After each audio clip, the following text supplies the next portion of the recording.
नमस्कार दोस्तों, कैसे हैं आप लोग। I hope you are doing well. So दोस्तों, आज का हमारा टॉपिक है past perfect continuous tense.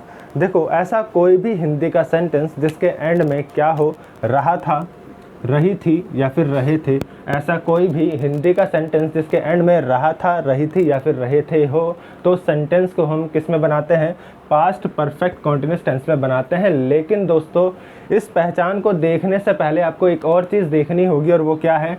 Time है। वो क्या है दोस्तों? टाइम। जैसे कि एग्जांपल मैं देता हूँ, वह 4 बजे से किताब पढ़ रहा था। अब ऐसा कोई हिंदी का सेंटेंस जिसके एंड में क्या हो, रहा था हो, रही थी हो या फिर रहे थे हो, तो उस सेंटेंस को हम पास्ट तो कहते हैं, लेकिन वो एग्जैक्टली क्या होगा? Past continuous. लेकिन पास्ट परफेक्ट कॉन्टिन्यूस में बनाने के लिए हमें उसमें और क्या देखना होगा? उसमें हमें टाइम भी देखना होगा। यानी कि दोस्तों, ऐसा कोई भी एक्शन जो कभी पास्ट में किसी एक समय से शुरू हुआ था और पास्ट में ही ख़त्म हो गया, उस सेंटेंस को हम क्या कंसिडर करते हैं? पास्ट परफेक्ट कॉन्टिन्यूस टेंस में कंसिडर करते हैं।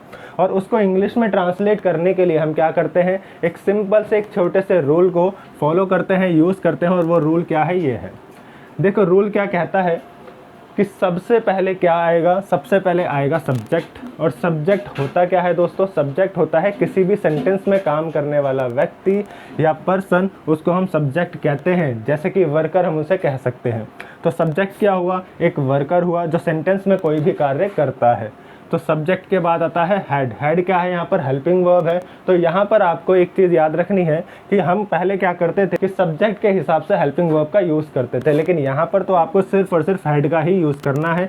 यानी कि दोस्तों, सब्जेक्ट कुछ भी हो, आपको किसका यूज़ करना है? सिर्फ और सिर्फ हेड का यूज़ करना है। उसके बाद बीन तो हमेशा आना ही आना है। और वर्ब की फर्स्ट फॉर्म उसमें आपको क्या यूज़ करना है? आईएनजी ऐड करना है। उसके बाद ऑब्जेक्ट, यदि ऑब्जेक्ट सेंटेंस में दिया है तो, और नहीं दिया है तो उसके बाद आपको जंप कर जाना है सिंस और फॉर पर। देन आपको टाइम का यूज़ करना है। लास्ट वीडियो में हमने सिंस और फॉर को बहुत अच्छे तरीके से एक्सप्लेन किया था और समझा था। सिंस का यूज़ दोस्तों कहाँ होता है? सिंस का यूज़ होता है जब आपको पॉइंट ऑफ टाइम दिया गया होता है। जैसे कि एग्जांपल 2 बजे से, सोमवार से, 2014 से या सुबह से, इन सभी के लिए आपको क्या यूज़ करना है? सिंस का यूज़ करना है। ये सभी क्या है? पॉइंट ऑफ टाइम है। और दोस्तों, यहाँ पर 2 बजे से है, लेकिन यहाँ पर 4 बजे से हो सकता है, 5 बजे से हो सकता है, 12 बजे से हो सकता है। तो कोई भी टाइम इस तरीके से दिया गया हो तो आपको उसके लिए सिंस का यूज़ करना है, जिसे हम पॉइंट ऑफ टाइम कहते हैं, शुरुआती समय कहते हैं। यदि आपको टाइम पीरियड ऑफ टाइम के रूप में दिया गया हो, किस में दिया गया हो? Period of time. Period of time क्या होता है? Duration of time. यानी कि टाइम का ड्यूरेशन दिया गया हो तो आपको वहाँ पर फॉर का यूज़ करना है। किसका यूज़ करना है? फॉर का यूज़ करना है जब आपको पीरियड ऑफ टाइम दिया गया होता है। जैसे कि 2 घंटे से, अब 4 बजे से लेकर के 6 बजे के बीच का कितना ड्यूरेशन है? 2 घंटे का। तो वहाँ पर आपको क्या यूज़ करना है? 2 घंटे से। अब ये 2 घंटे की जगह 4 घंटे हो सकता है, 5 घंटे हो सकता है, 6 घंटे भी हो सकता है, या कुछ भी हो सकता है। तो इस तरह के ड्यूरेशन के लिए आपको फॉर का यूज़ करना है। 2 दिन से दिया गया हो तो ये भी ड्यूरेशन है, दिनों की ड्यूरेशन, तो वहाँ पर आपको क्या यूज़ करना है? फॉर का यूज़ करना है। 10 साल से दिया गया हो तो 10 साल भी क्या है? सालों की ड्यूरेशन है, पीरियड ऑफ टाइम है। तो वहाँ पर भी आपको क्या यूज़ करना है?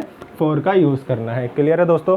तो सिंस और फॉर का यूज़ कहाँ करना है? आपको क्लियर हुआ होगा। सिंस का यूज़ करना है जब पॉइंट ऑफ टाइम दिया गया होता है, शुरुआती समय दिया गया होता है। और जब फॉर का यूज़ तब करना है जब आपको पीरियड ऑफ टाइम दिया गया हो, यानी कि 2 समय के बीच का जो पीरियड होता है वो टाइम आपको दिया गया हो, तो आपको फॉर का यूज़ करना है। चलो, इसको और अच्छे से समझने के लिए हम इस सेंटेंस को इंग्लिश में ट्रांसलेट करने की कोशिश करते हैं, देखते हैं सही कर पाते हैं या गलत।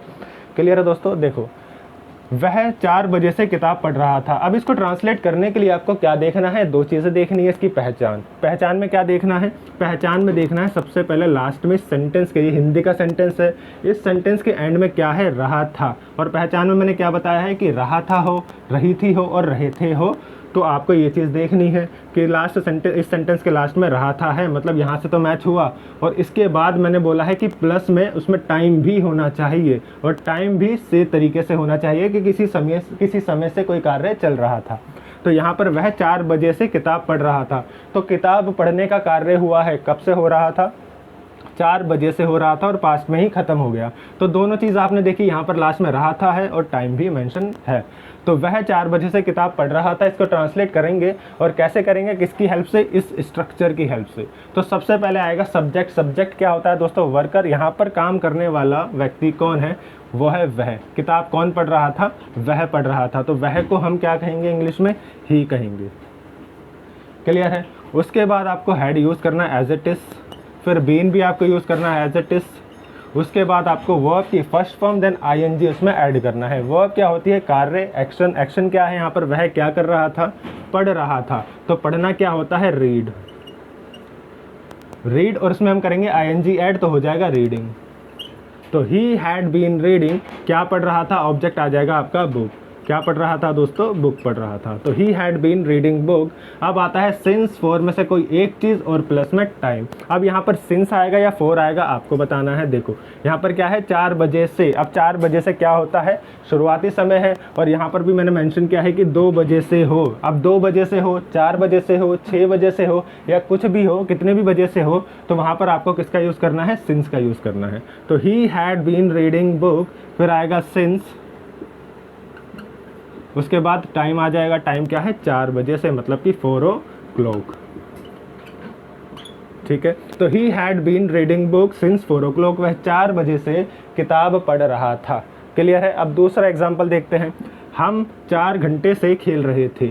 आपको क्या देखना है? 2 चीज़ें देखनी है। सेंटेंस में लास्ट में क्या है? रहा था, रहे थे, रहे थे। रहा था, रही थी या फिर रहे थे में से कुछ एक है, तो यहाँ पर है क्या है? रहे थे।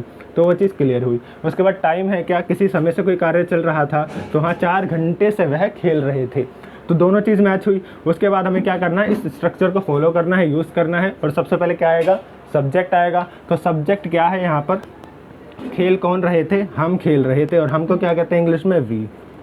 क्लियर। उसके बाद आता है हैड, एज इट इज़ आ जाएगा। बीन भी एज इट इज़ आ जाएगा। देन आपको क्या यूज़ करना है? Verb plus ING. वर्ब क्या होता है? एक्शन। यहाँ पर हम क्या कर रहे थे? हम खेल रहे थे। तो खेलना क्या होता है? प्ले। उसमें आईएनजी हम ऐड करेंगे तो क्या हो जाएगा? प्लेइंग। तो वी हैड बीन प्लेइंग, हम खेल रहे थे। अब आता है यहाँ पर ऑब्जेक्ट क्यों नहीं आएगा? क्योंकि यहाँ पर हम क्या खेल रहे थे वो मेंशन नहीं है, सिर्फ खेल रहे थे मेंशन है। तो यहाँ पर ऑब्जेक्ट को हम जम कर देंगे और क्या आएगा? सिंस और फॉर आएगा। तो we had been playing since या फॉर में से क्या चीज़ आएगी दोस्तों? यहाँ पर क्या है? टाइम 4 घंटे से। तो 4 घंटे क्या है? ड्यूरेशन ऑफ टाइम है, पीरियड ऑफ टाइम है। यहाँ पर क्या है? 2 घंटे से, 4 घंटे से, 6 घंटे से, 10 घंटे से होगा, तो पीरियड ऑफ टाइम होगा। तो वी हैड बीन प्लेइंग, फिर आएगा फॉर, क्योंकि पीरियड ऑफ टाइम के लिए हम क्या यूज़ करते हैं? फॉर यूज़ करते हैं। तो we had been playing for, और 4 घंटे से मतलब 4 आवर्स। तो कैसे बनेगा? We had been playing for 4 hours, हम 4 घंटे से खेल रहे थे। इस तरीके से आपको ट्रांसलेशन करनी है। और ट्रांसलेशन बहुत इजी तब हो जाती है जब आपको ये स्ट्रक्चर अच्छे से याद हो कि सबसे पहले सब्जेक्ट यूज़ करना है, फिर हैड यूज़ करना है, फिर बीन यूज़ करना है, फिर वर्ब की फर्स्ट फॉर्म यूज़ करनी है, फिर आईएनजी यूज़ करना है, उसके बाद ऑब्जेक्ट यूज़ करना है, देन आपको सिंस और फॉर का यूज़ करना है, उसके बाद आपको टाइम का यूज़ करना है। क्लियर है दोस्तों? तो इस तरीके से जैसे मैंने बोला है, याद है तभी तो बोला ना। तो इसी तरीके से यदि आपको याद हो जाता है तो आप भी बहुत ही ईजी तरीके से किसी भी सेंटेंस को जो इस तरह की पहचान रखता है उसको इंग्लिश में अच्छे से और बहुत कॉन्फिडेंट तरीके से इंग्लिश में ट्रांसलेट कर सकते हो। क्लियर है दोस्तों? तो चलिए आज की क्लास यहीं पर रखते हैं। यदि आपको कोई भी डाउट होता है तो आप कमेंट करके उसको पूछ सकते हो। आपके डाउट को क्लियर करने की पूरी कोशिश की जाएगी। क्लियर है दोस्तों? तो चलिए फिर मिलेंगे एक नए टॉपिक के साथ, नए कॉन्सेप्ट के साथ। जय हिंद दोस्तों।